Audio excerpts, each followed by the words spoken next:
All right. This should be fun. Yeah. Jeff Bezos, everybody. Hello. Welcome. Yeah. All right, we have about 40 minutes with you. It's already clicking down. We're going to use every one, so no droning on. Okay? I see what you did. No, that's coming up too, but that was actually not supposed to be a bad pun. And then disclosure, you are an investor in Business Insider. Yes. Which is wonderful. A happy investor. Thank you. It is great fun. It also means that I kind of sort of work for you, so I'm not eager to ask questions that are going to make you mad at me and all that stuff, but I will endeavor, and I'm a very happy Amazon investor. All right, so let's jump right in. So what the hell happened with the Fire phone? We have phone? a long relationship, we do. actually. Right. I mean, it's a very interesting story. Some of you will know this if you lived in the Paleolithic era, as Henry and I did, but Henry made a very famous call about Amazon stock a long, long time ago. He said it was going to be, I don't know, $400 a share, and everybody poo-pooed that. And of course, on a split-adjusted basis, it was supposed to be, I think it's like $66 a share was what your call was. So he was wrong by a factor of 5. So anyway. It worked out. It worked out. Blind squirrel finds a nut, and all that stuff. So, Jeff, so what happened with the Fire phone? Well, you know, if you look at our device portfolio, let me back up and say a couple of things. First of all, it's really early. And so we've had a lot of things we've had to iterate on at Amazon. You guys may remember something called auctions. That didn't work out very well. Then we launched something called Z Shops, which morphed out of that. And then from Z Shops, which didn't work, we launched Marketplace, which became our third-party seller business, which now represents more than 40% of units sold on Amazon. It's a great business for us. And so some of these things take iterations. If you look at our device portfolio more broadly, our hardware team is doing a great job. You know, the Kindle is now on its 7th generation. The Kindle Voyage, the new kind of premium product, is just completely killer. And you know, Fire TV Stick, we're having trouble building enough. Amazon Echo, which we just launched, we even managed to keep it secret, shocking in the modern era. We didn't build enough of those. We're working on that. So there's a lot of activity going on in our device business. And with the phone, I just ask you to stay tuned. So what was the mistake with the phone? Or are you saying there's no mistake, we knew it was going to flop? I think it takes more time to analyze something like that. Again, one of my jobs as the leader of Amazon is to encourage people to be bold. And people love to focus on things that aren't yet working. And that's good. It's human nature. That kind of divine discontent can be very helpful. But it's incredibly hard to get people to take bold bets. And you need to encourage that. And if you're going to take bold bets, they're going to be experiments. And if they're experiments, you don't know ahead of time whether they're going to work. Experiments are, by their very nature, prone to failure. But a few big successes compensate for dozens and dozens of things that didn't work. So, you know, bold bets, AWS, Kindle, Amazon Prime, our third-party seller business, all of those things are examples of bold bets that did work, and they pay for a lot of experiments. I've made billions of dollars of failures at Amazon.com, literally billions of dollars of failures. And you might remember Pets.com or Cosmo, or give myself a root canal with no anesthesia very easily. None of those things are fun, but they don't matter. What really matters is companies that don't continue to experiment, companies that don't embrace failure, they eventually get in a desperate position where the only thing they can do is make a kind of Hail Mary bet at the very end of their corporate existence. Whereas companies that are, making bets all along, even, big bets, but not bet the company bets. I don't believe in bet the company bets. That's when you're desperate. That's the last thing you can do. But we should stay tuned for an evolution of the phone. How long do we have to stay tuned? Well, it's going to take many iterations. Who knows? Ask me in some number of years. Let's talk about profit, or in your case, the complete lack thereof, famously. See, this is Henry's version of being nice to me. So let's just establish this once and for all. Can Amazon make money? Well, yes, and in fact we have in the past, and you have to understand, there are many ways of thinking about this, but the reality is that Amazon is a collection of several businesses and initiatives. And we have some very significant, very profitable, more established businesses that are free cash flow generating very significantly. And then fortunately, the way I think about it, we have lots of opportunities to invest in new initiatives, and we take advantage of those opportunities. So it's kind of like we built this lemonade stand, 20 years ago. The lemonade stand has become very profitable over time. But we also decided to use our skills and the assets that we've acquired over time to open a hamburger stand and a hot dog stand and so on and so on. So we're investing in new initiatives.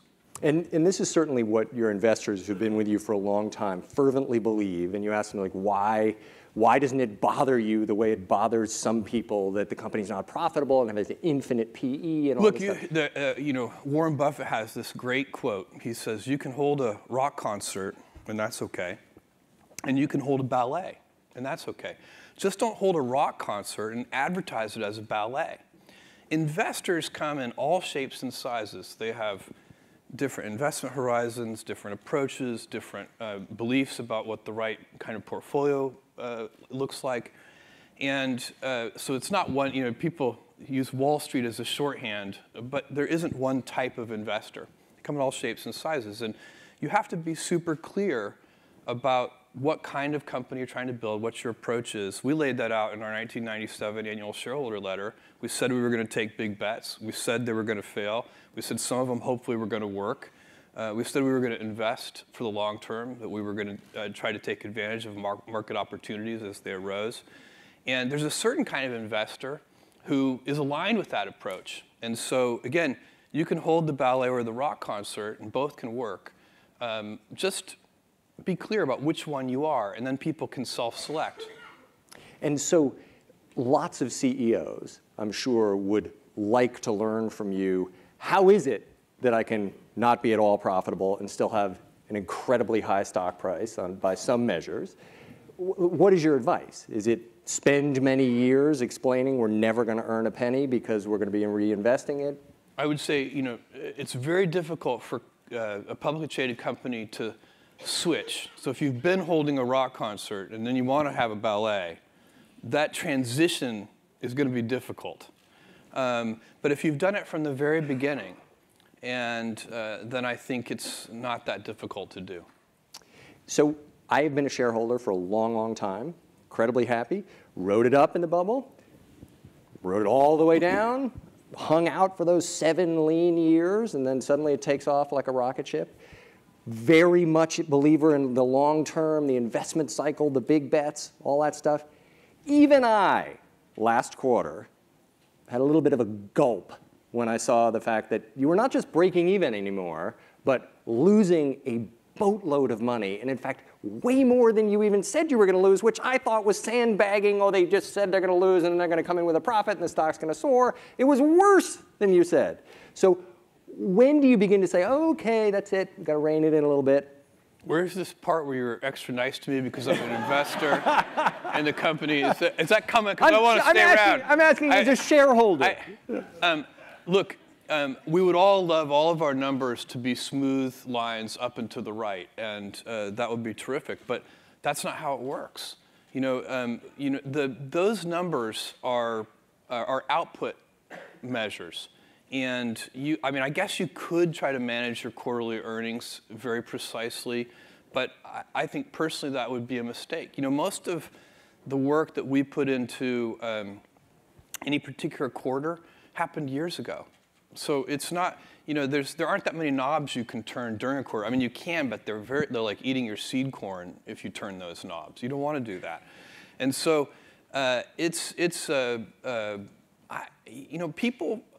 I think if you focus on the controllable inputs to your business instead of the outputs, in the long term, you get better results. So the Benjamin Graham quote here is that in the short term, the stock market is a voting machine. In the long term, it's a weighing machine. And I think people are well advised to build a company that wants to be weighed and not voted upon.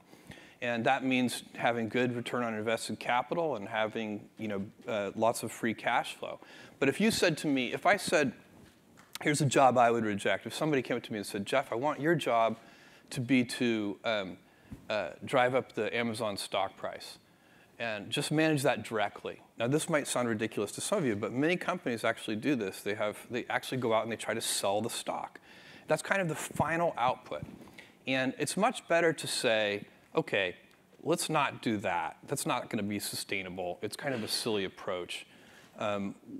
What are the inputs to a higher stock price? And you say, okay, well, free cash flow and return on invested capital are inputs to a higher stock price. Okay, so let's keep working backwards. What are the inputs to free cash flow? And you keep working backwards until you get to something that's controllable. And a controllable input for free cash flow would be something like lower cost structure. And then you back up from there and you say, okay, well, if we can improve our picking efficiency in our fulfillment centers and reduce defects. Defects are very, very costly. It's probably, reducing defects at the root is one of the best ways to lower cost structure. And so then that starts to be a job you would accept. You would say, if you're a reasonable person, you would say, I have no idea how to drive up the stock price. I can't manage that directly. It's not a controllable input. But I can make your picking algorithms more efficient. And that will reduce cost structure. And then follow that chain all along the way. That's what you do in all of these businesses. You want customer obsession. You want to invent your way out of boxes. You want to invent your way into the future. You want to be patient. And you want to have operational excellence so that you're finding defects at the root and fixing them. You talk about what a lot of CEOs do in terms of trying to drive up the stock price, selling the stock. You told me something when we were outside extraordinary, which is that you spend 6 hours a year on investor relations. Mm-hmm. And we do a lot of things unusual there. So we don't meet with our biggest investors. We meet with investors who have low portfolio turns. So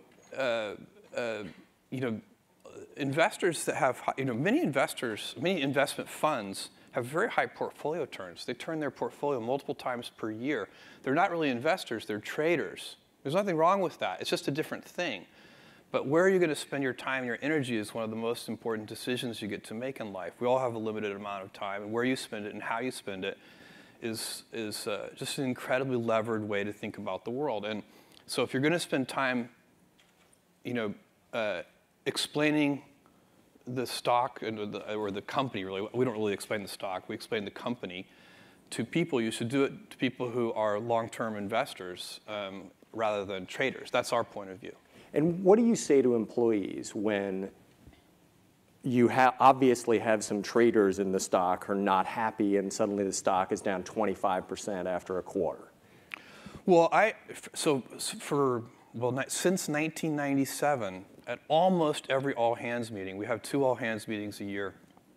At almost every all-hands meeting, I remind employees that if the stock is up 10% this month, don't feel 10% smarter, because when the stock is down 10% some month, you're going to have to feel 10% dumber, and it's not going to feel as good. And so it's ownership is we give most of our compensation is done in terms of stock compensation, and part and parcel with ownership is a mentality of long-term thinking. Owners think longer term than renters do. So I have a friend who rented his house to some tenants, and instead of getting a Christmas tree stand at Christmas, they just nailed the Christmas tree into the hardwood floors of the house. No owner would ever do that. And but sometimes that's a bad tenant. They're good tenants, but that's a bad tenant, and it's because this is the same old thing about nobody ever washed a rental car, and you take better care of the things that you own, but one of the responsibilities of ownership, and definitely deep inside the Amazon culture, is to think about the fundamentals of the business and not the daily fluctuations in the stock price. There's no information in it. more than pretty much any other company I've ever seen, since the dawn of Amazon, you've had a chorus of doomsayers and doubters. You're going to go out of business. Famously, in the 1990s, you were supposed to be broke any month now, so forth. Now, the story is, well, the growth is slowing, the stock is going down. At Amazon, they pay everybody with stock. They have such low salaries. There's just going to be an exodus now that the stock is moving sideways. How do you, again, have your employees feel like, you know, I should stay here instead of the 900 other places that I could work? Because over the long haul, it'll work. You got to be somewhat quantitative about this. I mean, I went through, you know, I think that when the internet bubble burst, the stock went from $113 a share to somewhere around six. Bingo. And so I remember. You know, now to me, that is a stock movement. And you know, so what people are talking about now is the stock. You know, I think if you look at like, you know, our stock price over a year, 2 years, 5 years, 10 years, it all looks pretty good. I mean, people. So you know, it's just not quantitatively. Our stock is, you know, well within. It's a volatile stock. It always has been. It probably will be for, you know, we're a large company, but in many ways, because of all of our emerging businesses, we're also still a startup. And there's just a lot of volatility in startups. If you go to Silicon Valley now, where they're competing fiercely for talent, it's basically like any company you go into, like a Disney cruise. They have the sushi chefs and the free this and the massages and all that stuff. I visited Amazon last year. I was startled to see that you make employees pay for lunch. It seems such an archaic concept. Famously frugal, low salaries, everything else. Yeah, How do you do that? How do you get great people to work for you? If you ever talking to some college student who you really care about, maybe a niece or a nephew, you should definitely advise them the best way to pick your job is who has the best massages. It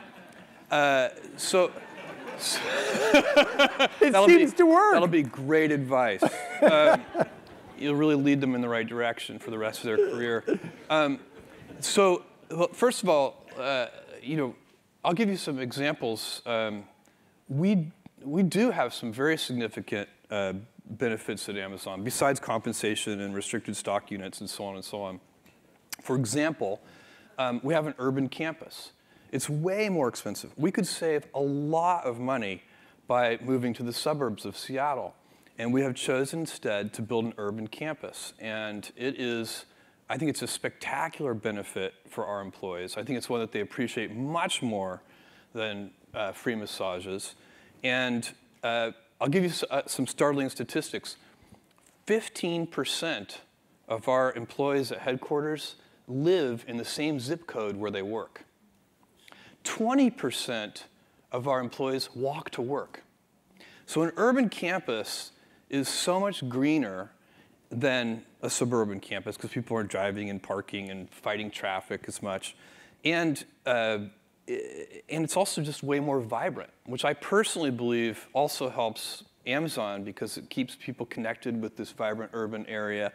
They're not insulated.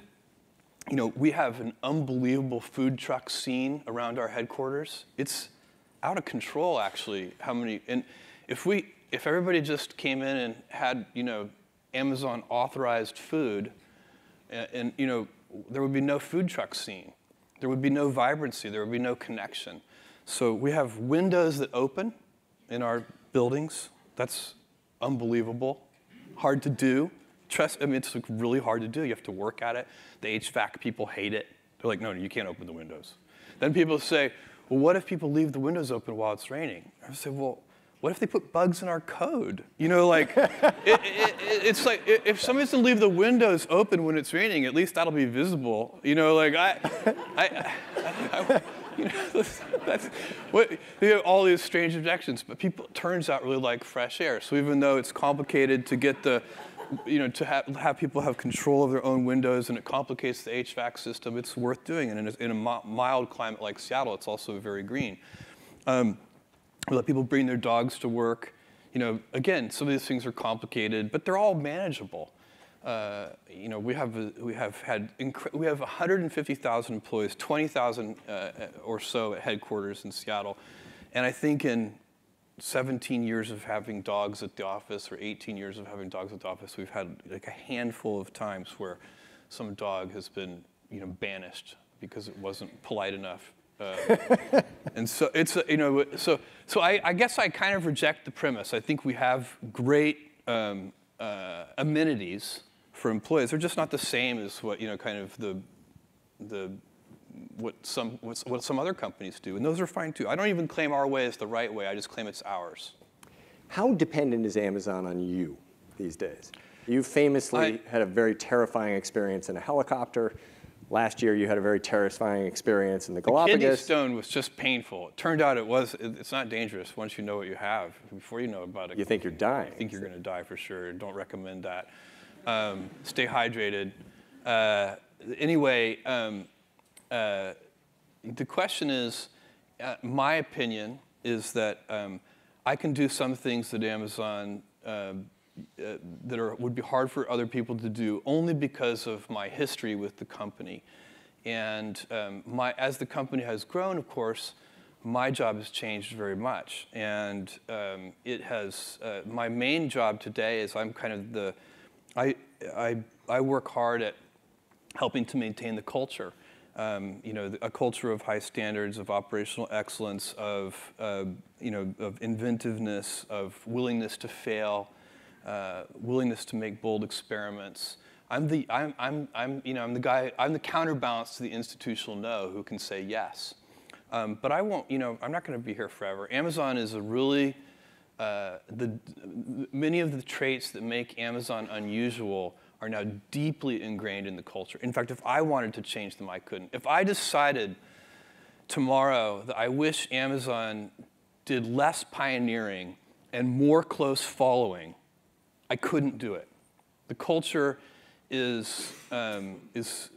cultures are self-reinforcing, and that's a good thing. The people who come to the company, we get sometimes people come to the company and they find Amazon very boring because we don't have enough, competitive zeal. We don't wake up. Some annual planning processes and some companies literally start with who are our 3 biggest enemies, and then here's how we're going to hold them at bay or defeat them. And we don't have such a list at Amazon. It's not how our annual planning process works.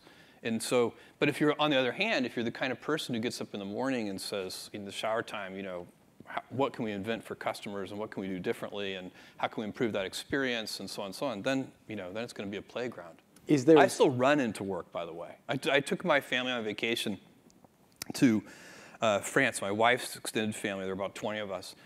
And we had an unbelievably good time. Great food, everything. We were there for a week. I got back to Seattle and I ran into the office. I'm having so much fun. Is there a succession plan? Yeah, there's a succession plan for me and for all of our senior executives. So there is somebody who would take over? Yeah, absolutely. Who? Secret. Secret.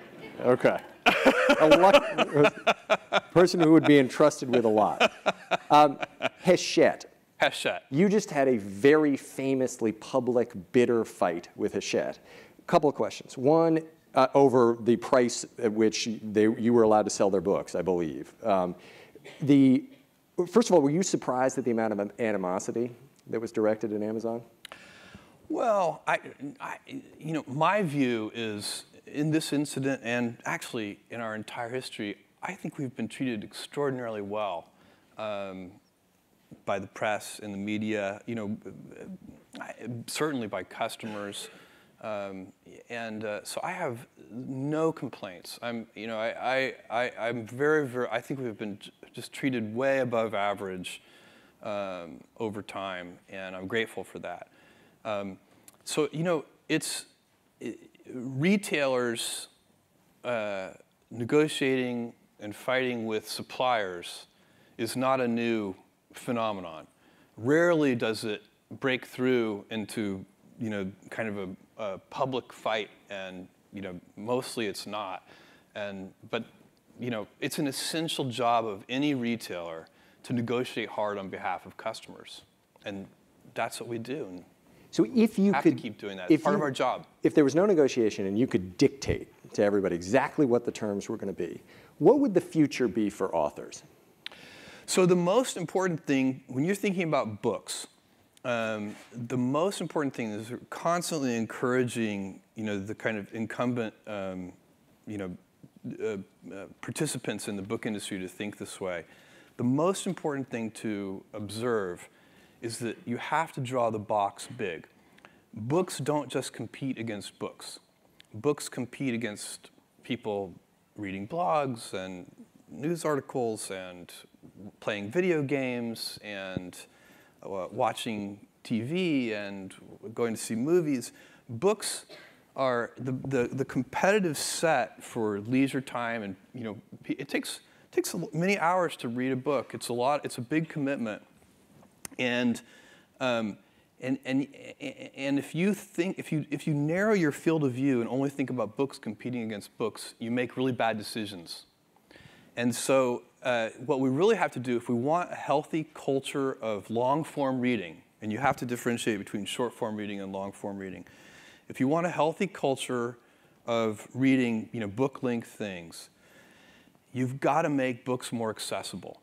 And part of that is making them less expensive. Books, in my view, are too expensive. $30 for a book is too expensive. And so if you just think, well, I'm only competing against other $30 books, then you don't get there. But if you realize that you're really competing against, Candy Crush and everything, then you start to say, well, gosh, maybe we should really work on reducing friction on long-form reading, and that's what that's what Kindle has been about from the very beginning. We humans co-evolve with our tools. We change our tools, and then our tools change us. And in the internet era, and almost all of the tools for reading have been reducing the friction of short-form reading. The internet is perfect for delivering 3 paragraphs to your smartphone, and but the Kindle is trying to reduce friction for reading a whole book, and it's working. The vision for Kindle is every book ever in print in any language, all available in 60 seconds. And that's a multi-decade vision. We've been working on it for a decade now, and we've made huge progress. And so we're making books easier to get, more affordable, more accessible. It's a fantastic mission. The Kindle team is very dedicated to it, and they're doing a great job. And that is you are going to get more reading. Friction, if you want to do more of something, make the friction less. If you want to do less of something, make the friction more. If there's a particular snack food that you like a lot and it's making you fat, put it on the top shelf where it's harder to get to, and you'll eat less of it. So don't leave it on your kitchen counter. Which sounds great until it comes to the author who kind of wants to write a book but can't quit their job unless they have the nice advance from the big rich publisher who you are quietly demolishing. No, publishers, but the facts are wrong. Publishers are having unparalleled profitability. The book industry is in better shape than it ever has been, and it's due to ebooks. So if you think about how much the Kindle team deserves a significant amount of credit for that. Because they were early, they got ahead of it. There's been very little piracy in ebooks, unlike other kinds of digital media. They have, there's a thriving a la carte payment mechanism, again, because it got in there early. So there's a really good, this is a good news story for publishers and for authors. Some of this is it's very difficult for incumbents who have a sweet thing to accept change. Even, it's just very difficult. It's very easy, but almost always incorrect, to glamorize the past. And it's easy to do. We all have sort of they're kind of fake memories of how great things used to be. And yeah, right, before penicillin, things were awesome. Yeah. And that's true. Mostly everything is getting better. Undoubtedly there are exceptions, but mostly things have gotten better. And we live in a world where I hope things continue to get better. And surely making reading more affordable is not going to make authors less money. Making reading more affordable is going to make authors more money. So our sand is running through the hourglass with you, so we can move on. So competition. So I have always heard, I think from you, but from many others, focus. It's so hard to be good at one thing. Just do one thing. I believe Apple preaches this, and do it great. Let me remind you of some of the things you're doing. There's your completely massive and globally dominant commerce business, first party and third party. There is AWS, Amazon Web Services, which came out of nowhere and is now massive. You're in the hardware business, including Echo and Kindle and the phone, grocery delivery, payments, TV shows. You're now making TV shows, advertising. Jeff, how can you possibly do all of that? Henry, you're exhausting me. How can you possibly do all of that and do it okay? Even okay, let alone good. So I think one way to think about this is, what are you really focusing on? So, you know, I'm focusing on those things that I think make Amazon unusual. Genuine customer obsession. So like every single thing you just mentioned, when our senior executives sit down and review those programs, they're looking for customer obsession. How is it? Second one that we're focused on is invention. We don't like to do Me Too offerings. We'll be inspired by something we see in the world. We're not hermetically sealed, but we want to put our own twist on it. We want to try to do something better for customers that's pioneering. So where is the invention? Why is this going to be better for customers than whatever is serving that need in the world today? And then a willingness to think long term. So I'm very focused on those things, and also the operational excellence, reducing defects at their root. Those are the things. That's the culture of Amazon. It's the habits that we have. Those are the things I'm focused on, and those are the things that all of our senior people are focused on. They've been at the company for a long time, and I'm incredibly lucky because I get to work with what are effectively paid volunteers. The senior team at Amazon, most of them have been in the company for 10 plus years, and they've ridden the stock appreciation of Amazon. They can all go, sip pina coladas on a beach for the rest of their life if they want to, and I'm very grateful to them that they choose not to, because they do it because it's fun, and we're building things. We have so many talented people, and the common thread in all of those things is our approach. And so, Amazon Web, I would definitely advise a small startup company to be as narrow and as focused as is possible to be. If you look at the original Amazon business plan, there was no hint of anything other than books in it, and it was not on my radar. I was thinking I wanted to build an online bookstore. That was it. And it worked way better than I thought it would, and we launched music, and that worked better than I thought it would, and we launched videos. I think it's so long ago I can really remember. I think it was actually VHS tapes. Is that possible? And that worked better than we thought it would. And then I sent email to customers. So I picked about 1,000 customers, and I said, besides the things we sell today, books, music, and video, what would you like to see us sell? And the list came back incredibly long tail. It was almost like whatever was on their mind at the moment. It was like, I wish you sold windshield wipers for my car. And I was like, really? Windshield wipers? That wasn't done in the business plan, but that's an interesting idea. And so today, basically, if you're buying your windshield wipers anywhere else, you're probably getting ripped off. So it's been, kind of one foot in front of the other. And then sometimes, we expand into new areas in two ways. One is kind of, from a customer need. We will work from a customer need to the skills that we need. And the other one is skills forward, from a skill set we have to a new set of customers. So Kindle is an example of a customer need, and so we don't have any hardware skills. We've been doing this for 10 years now. But we'll go back and if you go back in time 10 years, we had no hardware team. We had to hire somebody to lead our hardware group, and then build a hardware team and build some institutional competence at it, and so on. That's a customer need backwards approach.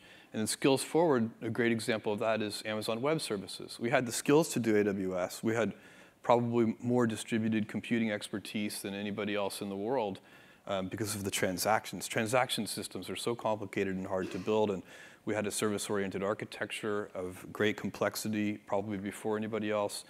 And so we could kind of, because we were doing that, we could kind of see the future a little bit, and decided to build AWS, which has turned into a huge business in its own right.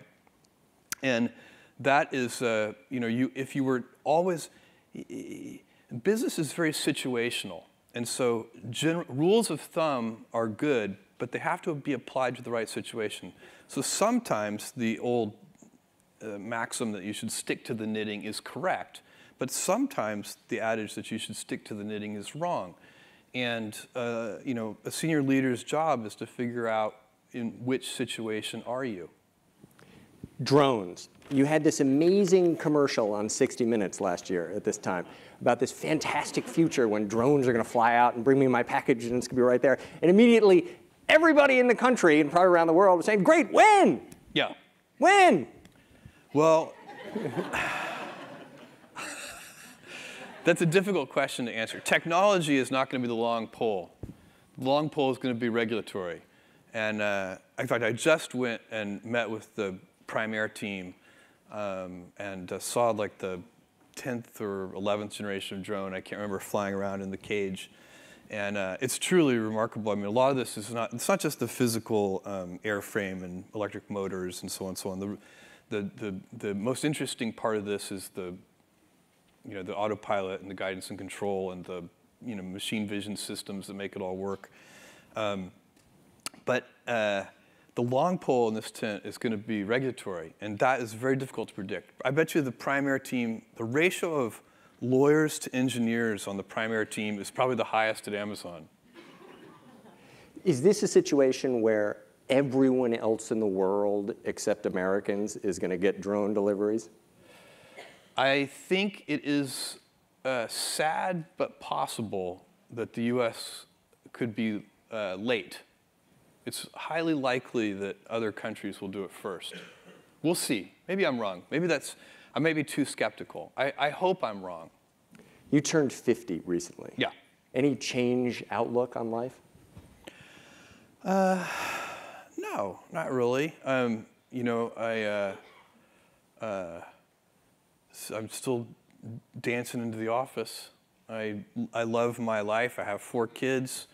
My wife claims to still like me. I don't question her aggressively on that. I do the dishes every night, and I can see that actually makes her like me. It's a very odd thing.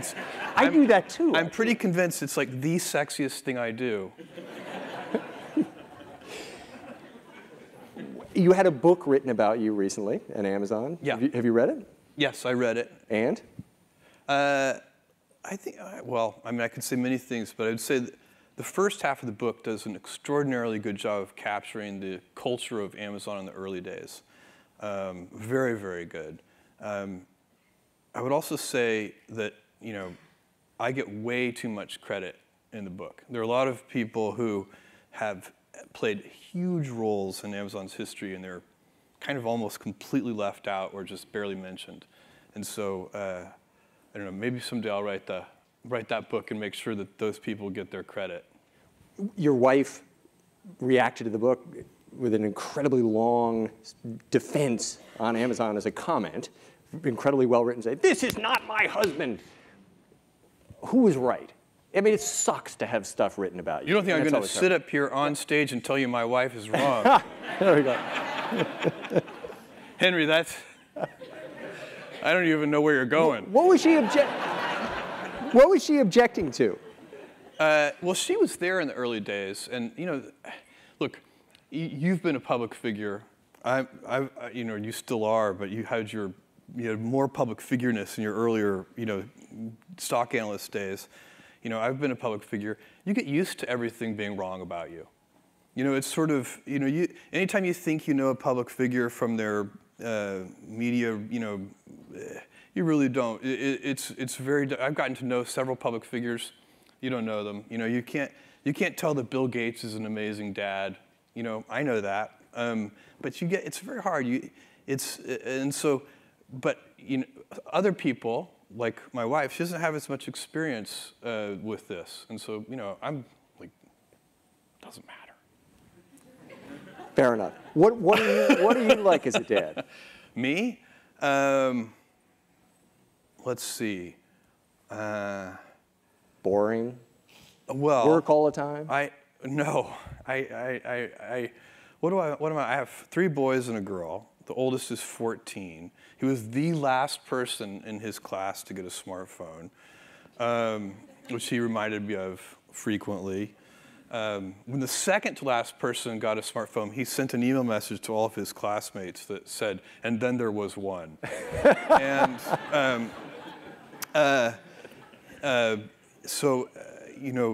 and all my kids are very, very different. They're, it's pretty amazing. We spend a lot of time together as a family. I don't travel very much. One of the reasons I do so little of what I'm doing here today on stage is because I like to be at home. And I like to be in the office. I feel disconnected from the office if I'm traveling a lot. I probably travel less than 20% of the time, maybe less than 10% of the time. And I organize my life that way. It's because, it's kind of a personal preference. I prefer not to travel, so I've organized my life so I don't have to. I always tell our most senior executives at Amazon, because you're a senior executive, you have more control over your environment, and you should have less stress. If senior executives are saying I'm so stressed out, I tell them, look, you shouldn't be stressed out. Stress comes from a lack of control.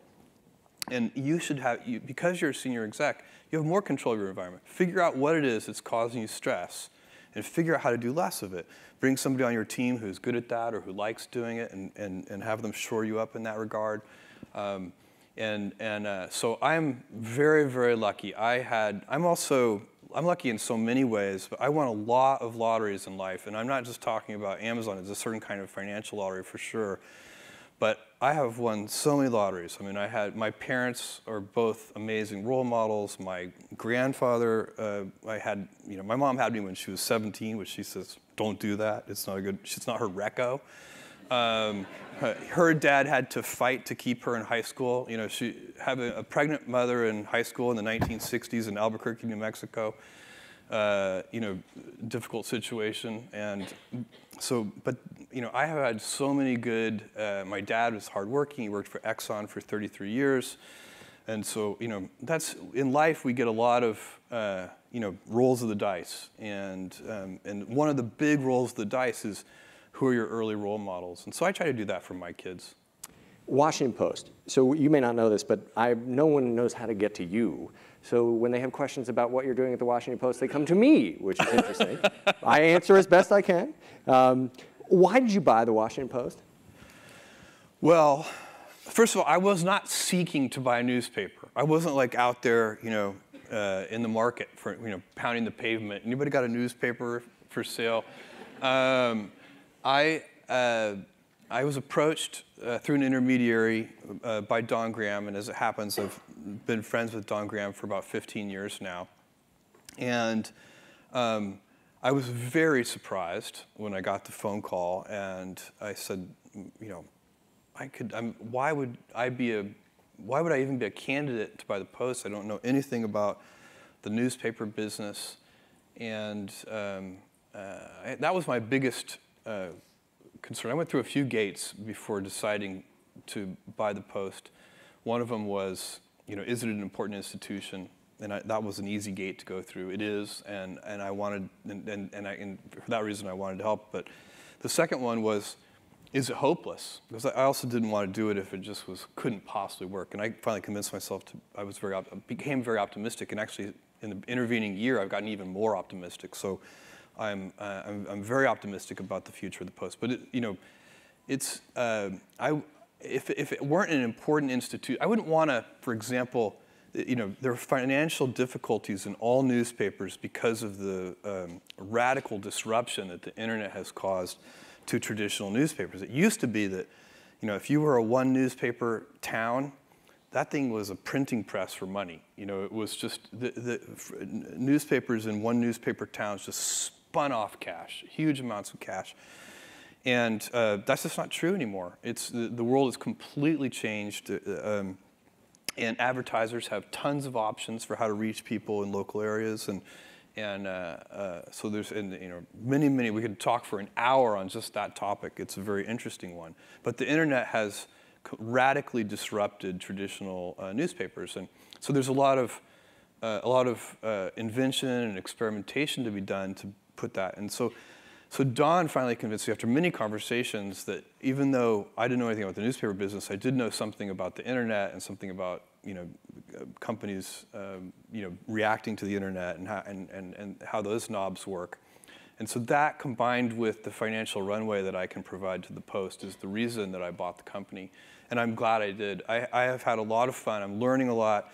The team is great. That's the other thing I wanted to really understand before I did it, because not knowing anything about the newspaper business, I was like, well, do we have a good editor? I was like, yes, check. Okay, good. Because those kinds of things, if you have to go in, there are two reasons why a company, the Post was, has shrank a lot, kind of over the last 6 years, and in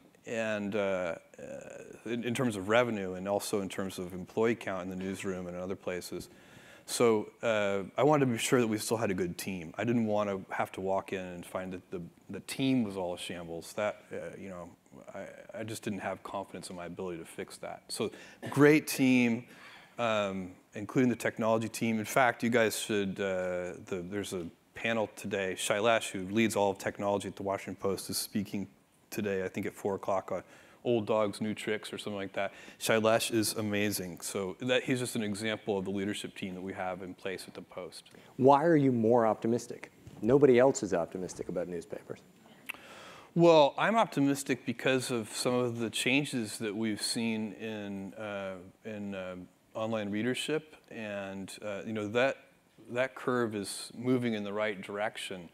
And the big change that we're making at the Post is, the Post was always, even though it had a national and global reputation, the product was a local product, and that was by design. And I think for the time it was a very good strategy, and the Post as a business was super successful for decades.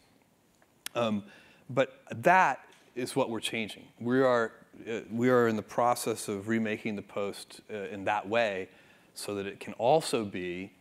We will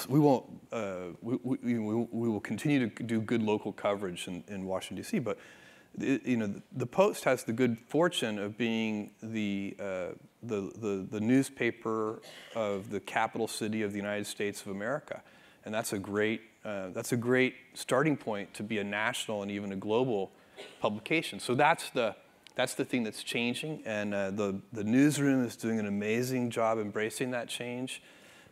You can't change something like the Post without the newsroom. You can't just change it from the business side. It's got to be everything, and you can't, like, if a restaurant had a line out the door for 20 years, and then one day that line has dwindled and nobody's coming to the restaurant anymore, you can't fix it without help from the chef. It's got to be the whole team working on it, and I have been super impressed. We've used up our time. Let me ask you just one more question, though. You, in addition to everything else that we've talked about, make rockets. Yeah. You want to go into space. Yes. This is a proclivity that you share with fellow billionaires like Elon Musk and Richard Branson and so forth. First of all, what is it about space that captivates you? Second, what are you doing that's different? And third, just talk about how hard it is. We just saw Richard have an accident that has set everybody back for a long time. But talk about space. What's the vision there? Well, first of all, and probably most fundamentally, you don't get to choose your passions. Your passions choose you. And for whatever reason, when I was 5 years old, Neil Armstrong stepped onto the moon. I was imprinted with this passion for space and for exploration, and I think it's important. I could come up with lots of rational reasons why it's important, and I really do believe them. We humans have. I think it's probably a survival skill that we're curious and like to explore, and I think our ancestors who were incurious and failed to explore probably didn't live as long as the ones who were like looking over the next mountain range to see if there were, more sources of food and better climates and so on and so on. So we are really evolved to be pioneers, and for good reason. So, new worlds have a way of, you can't predict how or why or when, but new worlds have a way of saving old worlds. And that's how it should be. We need the frontier. We need people moving out into space. My vision is I want to see millions of people living and working in space. And I think it's important. But I also just love it. I love change. I love technology. I love the engineers that we have at Blue Origin. They're brilliant. We have about 350 people there. We're building a vertical takeoff, vertical landing vehicle. It takes off like a regular rocket, and it lands on its tail like a Buck Rogers rocket. The initial mission is suborbital space tourism. We're also designing a orbital vehicle. We just won a contract to provide the new engines for the new version of the Atlas V, which is the most successful launch vehicle in history. It's a Boeing-Lockheed joint venture, and that vehicle uses Russian engines, and because of all the things that are happening in Ukraine and so on, that supply of engines has become less certain, so they want to switch away from a Russian-made engine, and they chose Blue Origin to provide that engine. So it's a very exciting endeavor, great team. They're just doing a wonderful job, and it's fun. When are you going? I don't know. I mean, when we're ready. And so, our vehicle, I like our architecture. We have the vehicle can fly autonomously. So throughout the entire test program, it flies all by itself and comes and lands all by itself. So we don't need test pilots, which is good during a development phase. The crew capsule uses a full envelope escape architecture. So if you go back in time, all rockets had escape systems, Apollo and Soyuz. The space shuttle was really the first human-rated vehicle not to have an escape system, and that was a mistake. It needed an escape system, and so our vehicle has a full envelope escape system. So I like the architecture we're building. I'm excited about it, but this is not a business where you can rush things or cut corners. Our motto at Blue Origin is gradatum ferocitor. It stands for step by step ferociously. And so we're just one step at a time. Jeff, huge privilege and a pleasure to have Thank you. You, Henry. Thank you so much. And thank you all. Thank you, guys. Thank you.